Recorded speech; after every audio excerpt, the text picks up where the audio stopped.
bahay guys.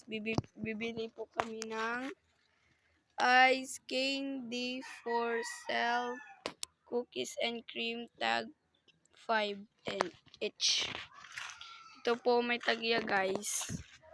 Punta na po kayo dito kasi masarap pong ice candy dito guys. Magpalit ka dito. Ano tingin mo? Papalit na lang. Diyos lang ko ta. Ay nala. At ito pong andito pong bahay nila. At guys, meron pa kaming paninda dito, mga ukay-ukay. Kung sino gusto dyan ng walang mga damit, ito po. Buy one, take one na po ito guys.